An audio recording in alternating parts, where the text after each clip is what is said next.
오늘은 사순절 34번째 날입니다. 오늘 우리에게 주시는 말씀은 요한계시록 1장 13절의 말씀입니다. 그 촛대 한가운데 인자와 같은 분이 계셨습니다. 그는 발에 끌리는 긴 옷을 입고 가슴에는 금띠를 띠고 계셨습니다. 아멘. 요한이 음성을 보려고 돌이켰을 때 요한은 7 금촛대 가운데에서 인자와 같은 분을 봅니다. 여기서 7 촛대는 7 교회 그리고 그 말씀을 듣는 교회를 말합니다. 오늘 우리 교회이기도 합니다. 여기 한가운데는 지나친 의역이라고 할 수 있습니다. 헬라어로 엔 메소인데 직역하면 사이에서입니다. 한가운데는 고정적입니다. 사이에서는 7 교회를 두루 다니는 역동적인 모습을 나타냅니다. 요한이 돌이켜 보았을 때 본 것은 인자와 같은 분이었습니다. 인자가 아니라 인자와 같은 분입니다. 인자는 다니엘서에 나오는 메시아 칭호입니다. 사람처럼 고난받기 위해 인자, 사람의 아들이라고 불렀습니다. 그러나 요한이 본 것은 인자가 아니라 인자와 같은 분이었습니다. 보통 메시아로서 인자를 쓸 때에는 관사호가 붙어 있는데 인자와 같은 분에서는 관사가 붙어 있지 않습니다. 특정한 한 명이 아니라 인자와 같은 인간성을 지닌 누구나를 의미할 수 있습니다. 말씀을 눈으로 볼 수 있는 성숙하고 온전한 인간성을 지닌 사람을 말합니다. 말씀이 육신이 되어 눈에 보이는 삶으로 사는 그런 인간성의 사람 말입니다.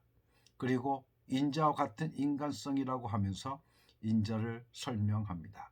그는 발에 끌리는 긴 옷을 입고 금띠를 띠고 계셨습니다. 고대시대 옷이나 그이는 신분을 나타냅니다. 발에 끌리는 긴 옷은 제사장을 나타냅니다. 가슴에 금띠는 왕을 나타냅니다.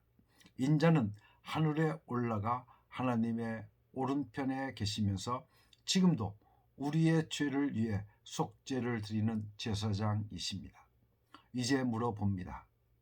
하나님의 아들 예수 그리스도는 세상을 구원하기 위해 이 땅에 오셨습니다. 그렇지만 과연 주님은 그 의무를 다하셨나요? 여기에 긍정적인 답을 할 수 있을까요? 예수님 이후 세상이 달라졌나요? 조금이라도 새로워졌나요? 대답이 쉽지 않을 것입니다. 그래서 인자와 같은 분입니다.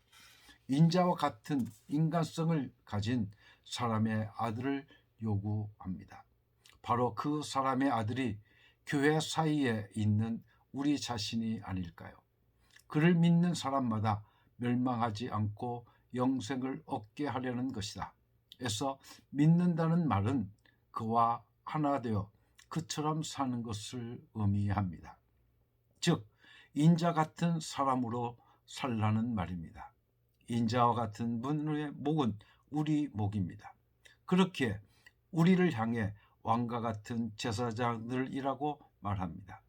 주님은 자기를 제물로 삼은 제사장이요 하나님의 통치로 세상을 이끄는 왕이십니다. 그건 바로 우리이기도 하고 또 우리에게 남겨진 목이기도 합니다. 주님이 우리의 구원을 위해 십자가를 통해 살과 피를 내어 놓았듯이 이제는 우리가 지어야 할 자기 십자가가 아닙니까? 그러므로 인자와 같은 분은 바로 나라고 말할 수 있습니다. 다 같이 기도하시겠습니다. 사람의 아들로 오신 주님, 사람의 아들, 딸인 우리도 주님을 따라 주님의 목을 살라고 하신 은총에 감사를 드립니다. 기꺼이 살겠습니다. 예수 그리스도 이름으로 기도드렸사옵나이다. 아멘.